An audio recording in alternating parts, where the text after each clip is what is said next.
tercelup kasihnya, tuntut khawatir hilanglah.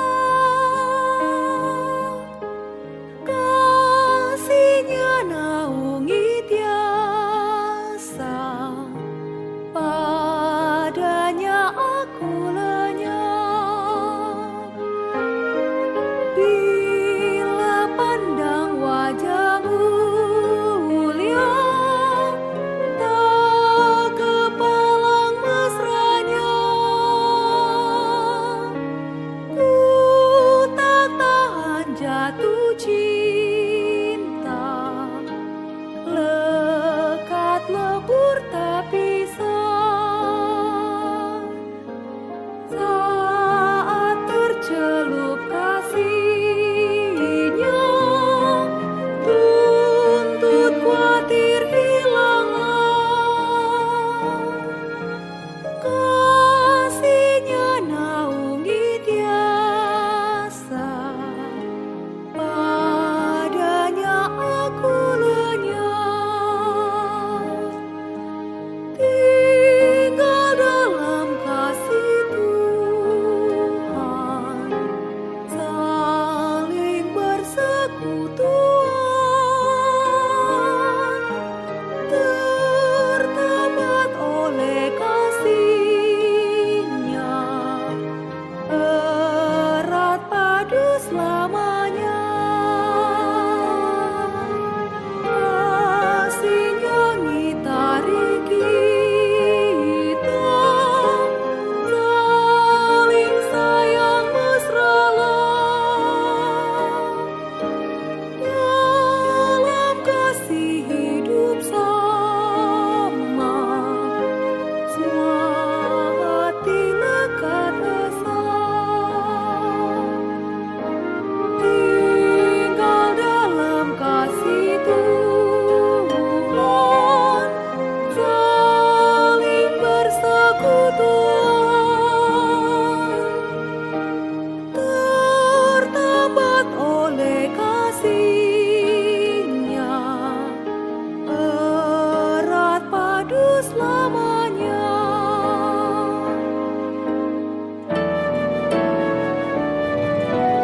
Tinggal dalam kasih Tuhan, saling bersekutuan, tertambat oleh kasihnya, erat padu selamanya. Kasihnya ngitari kita, saling sayang mesralah. Dalam kasih hidup sama, semua hati lekat erat. Tinggal dalam kasih Tuhan, saling bersekutuan, tertambat oleh kasihnya, erat padu selamanya.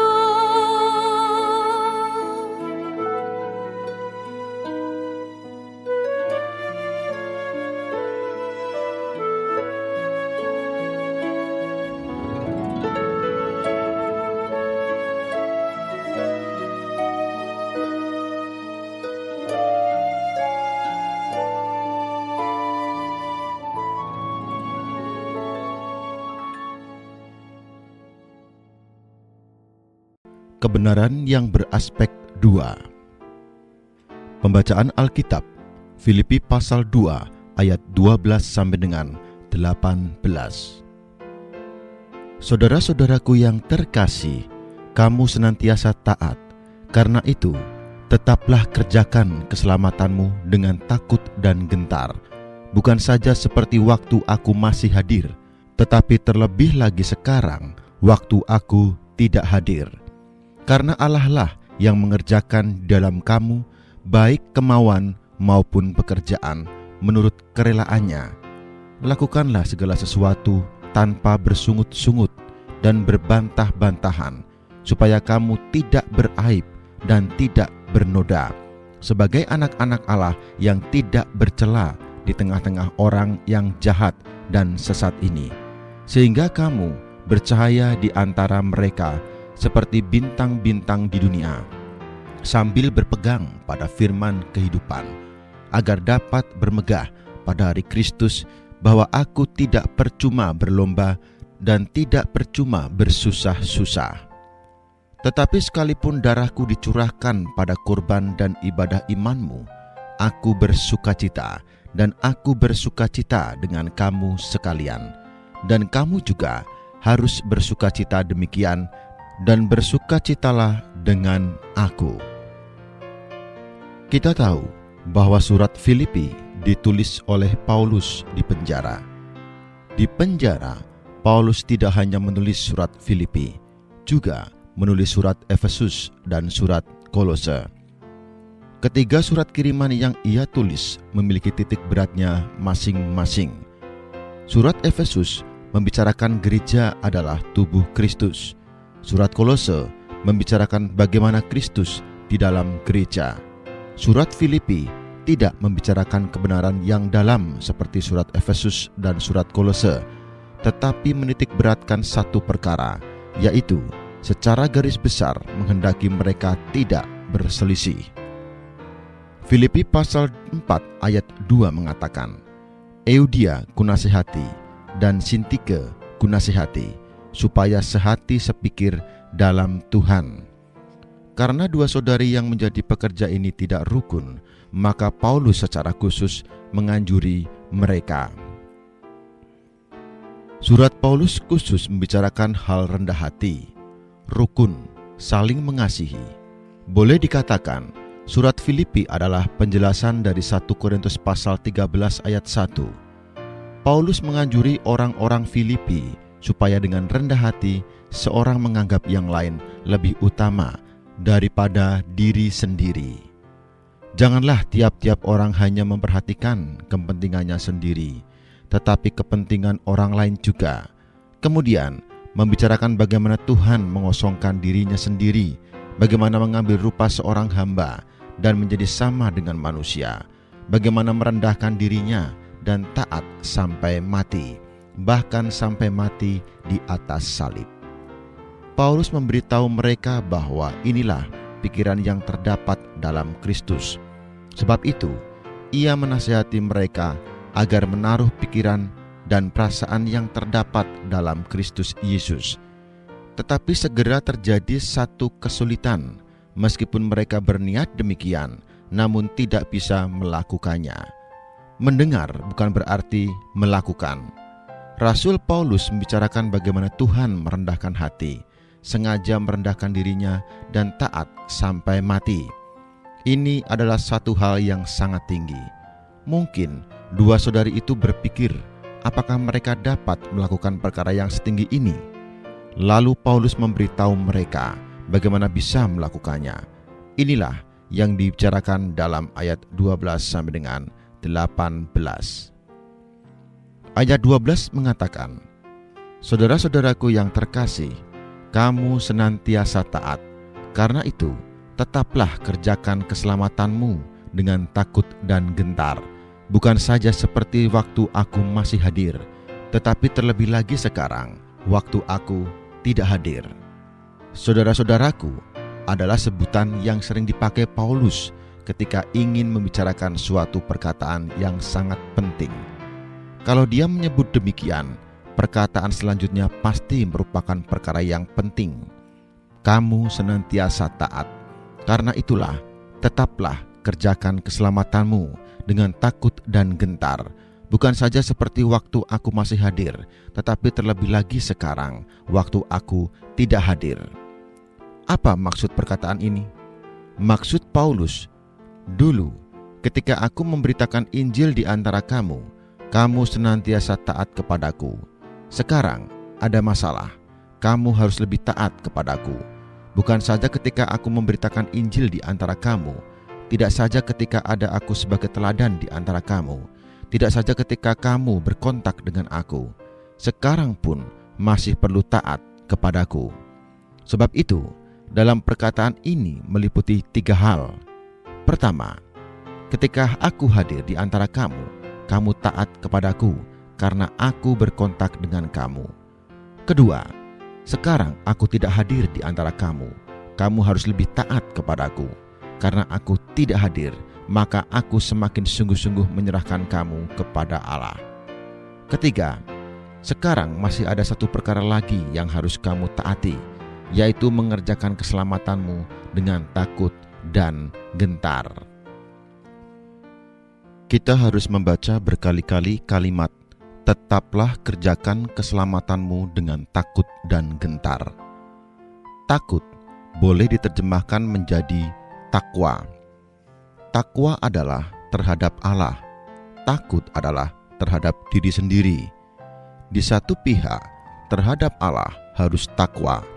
Di pihak lain, terhadap diri sendiri harus takut. Pencobaan begitu hebat, sebab itu harus gentar. Allah begitu besar, sebab itu harus takwa. Tetapi bagaimana mengerjakan keselamatan ini? Kita bersyukur kepada Allah. Allah mempunyai jalan untuk mengerjakannya. Alkitab membagi hal keselamatan menjadi 3 masa. Pertama, masa yang lampau. Allah menyelamatkan kita terlepas dari hukuman neraka. Kedua, masa sekarang. Allah menyelamatkan kita terlepas dari kekuatan dosa. Ketiga, masa yang akan datang. Allah membuat kita masuk ke dalam kerajaan, menjadi raja bersama Kristus. Saya dapat mengambil beberapa contoh. 2 Timotius pasal 1 ayat 9. Dialah yang menyelamatkan kita. Ini adalah keselamatan pada masa yang lampau yang didapat oleh setiap orang yang percaya Tuhan. Ibrani pasal 2 ayat 25. Ia sanggup juga menyelamatkan dengan sempurna semua orang yang melalui Dia datang kepada Allah.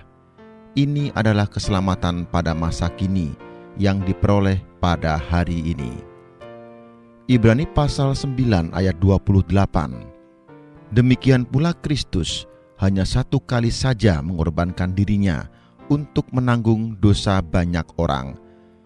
Sesudah itu, Ia akan menyatakan dirinya untuk kedua kalinya, bukan untuk menanggung dosa, tetapi untuk menganugerahkan keselamatan kepada mereka yang menantikan Dia. Ini adalah keselamatan pada masa yang akan datang. Alkitab menjelaskan ada 3 macam penyelamatan yang lampau, yang sekarang, dan yang akan datang. Ada orang Kristen yang bisa memperoleh keselamatan yang lampau, tetapi belum tentu memperoleh keselamatan yang sekarang dan yang akan datang. Ada orang Kristen sudah memperoleh keselamatan yang lampau, juga memperoleh keselamatan yang sekarang, dan akan memperoleh keselamatan yang akan datang. Mungkin ada orang yang telah terlepas dari hukuman neraka, tetapi setiap hari masih berdosa. Orang yang telah terlepas dari hukuman neraka belum tentu kelak akan menjadi raja. Saya akan mengambil 3 ayat Alkitab untuk membuktikan 3 masa keselamatan ini. Efesus pasal 2 ayat 8. Sebab karena anugerah kasih karunia kamu diselamatkan oleh iman. Ini adalah keselamatan masa yang lampau. Roma pasal 5 ayat 10. Sebab jikalau kita ketika masih seteru diperdamaikan dengan Allah melalui kematian anaknya, lebih-lebih kita yang sekarang telah diperdamaikan pasti akan diselamatkan oleh hidupnya. Ini membicarakan keselamatan yang kita dapatkan pada hari ini melalui hayat Tuhan. Roma pasal 8 ayat 24.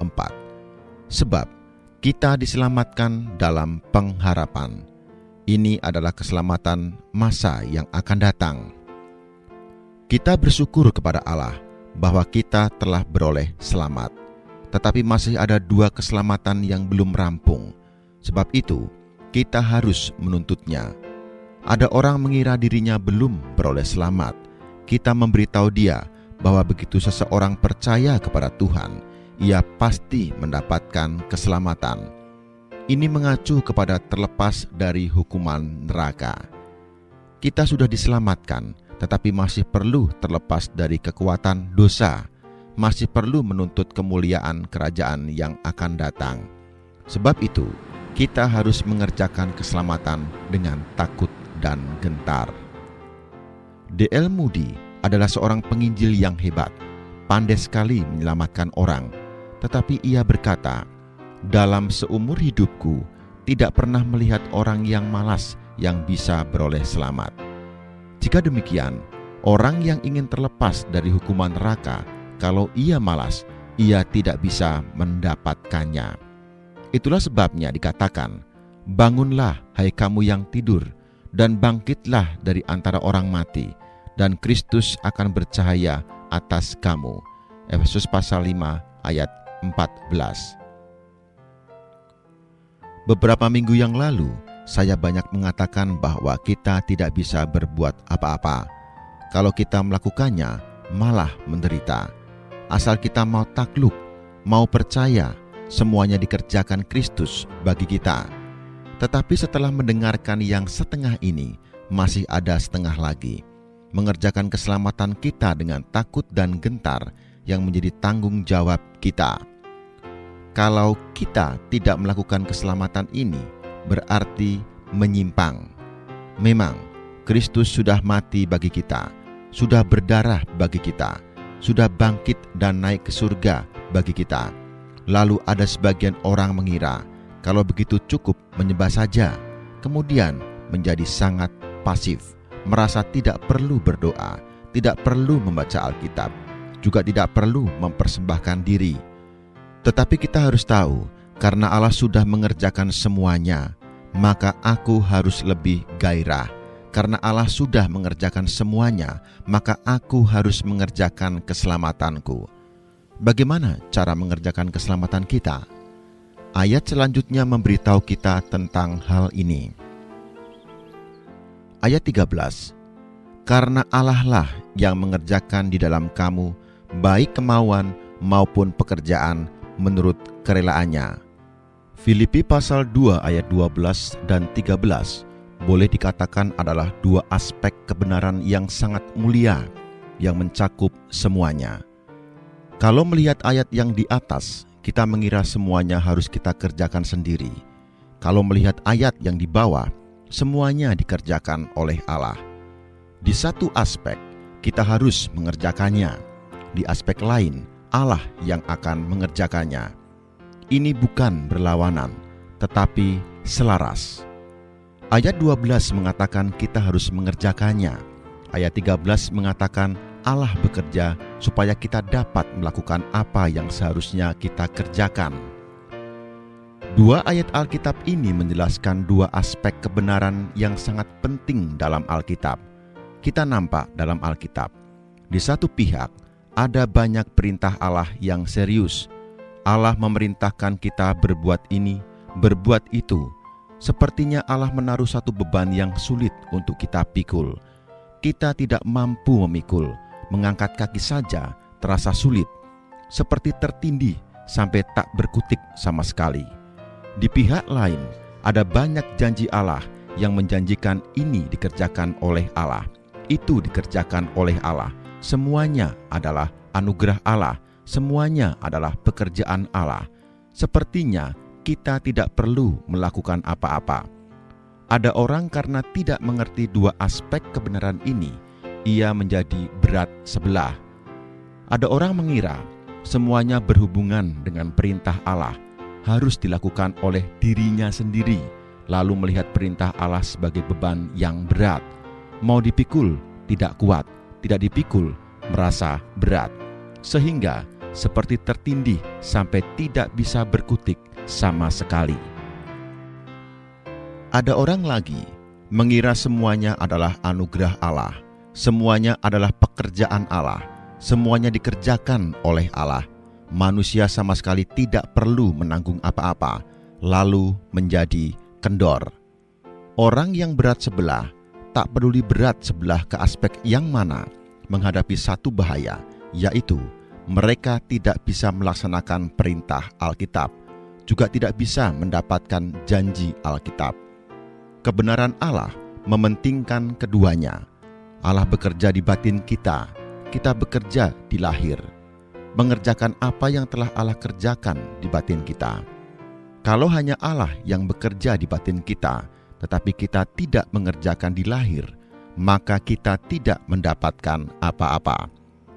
Kalau kita sendiri yang mengerjakan di lahir tanpa Allah mengerjakan di batin, kita juga tidak akan mendapatkan apa-apa. Semua perkara dalam kehidupan manusia tercakup dalam perkataan tekad dan bekerja. Tekad adalah ketetapan di batin, bekerja adalah tindakan di lahir. Yang sudah ditentukan di batin, dikerjakan di lahir. Inilah yang dimaksud tekad dan bekerja. Tekad mengacu kepada keadaan hati kita, bekerja mengacu kepada kehidupan di lahir kita. Tetapi tekad di batin kita dan bekerja di luar kita, semuanya adalah operasi atau pergerakan Allah di dalam kita, sampai kita mengerjakan perkenannya. Semua tekad bersandarkan operasi Allah. Semua pekerjaan kita juga bersandarkan operasi Allah.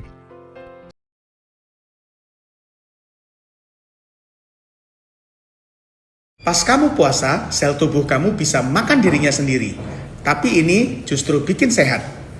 Hai, gue Dr. D, spesialis penyakit dalam. Let's get the insight. Kamu pernah dengar istilah autophagy? Ini adalah proses daur ulang diri di level sel. Jadi, kalau ada bagian sel yang udah tua, rusak, atau nggak berguna, tubuh akan makan bagian itu dan pakai ulang untuk hal yang lebih produktif. Nah, proses ini aktif saat tubuh masuk mode puasa, terutama setelah 12-16 jam tanpa asupan kalori. Bayangin ya, tubuh kayak lagi bersih-bersih gudang. Buang komponen yang rusak, terus bangun ulang yang baru dan lebih efisien. Dan ini bukan teori konspirasi, ini kerja biologis yang elegan. Intermittent fasting atau IF ternyata adalah salah satu cara paling efektif buat trigger autophagy. Tapi manfaat ini nggak berhenti sampai di situ. Ini sangat berguna untuk diabetes. Part 2, kita bakal bahas kenapa autophagy ini bisa bantu orang dengan diabetes plus jurnal-jurnal ilmiahnya. Jadi stay tune. Tulis di kolom komen mengenai autophagy dan jangan lupa follow biar nggak ketinggalan part 2 yang lebih dalam dan ilmiah. Love you.